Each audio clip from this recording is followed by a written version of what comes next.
Once upon a time, in a quiet little village, there were two lamps. One was tall, shiny, and beautiful. It stood proudly in the town square, often catching the eyes of all who passed. The other was small, simple, and plain, nestled in a cozy corner of a warm home.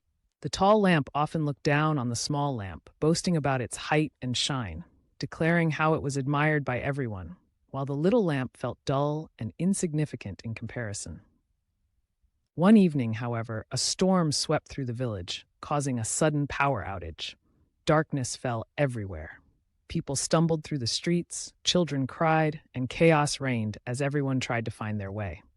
In that moment, the tall lamp flickered but remained cold and useless without electricity. Meanwhile, the small lamp flickered to life, illuminating the path ahead.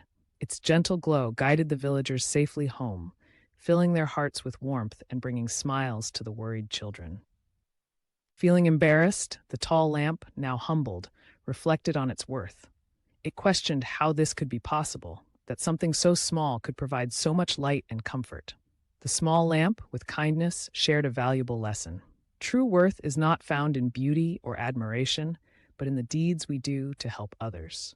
From that day on, the tall lamp learned that pride and looks mean nothing without the ability to lend a hand and brighten someone's night.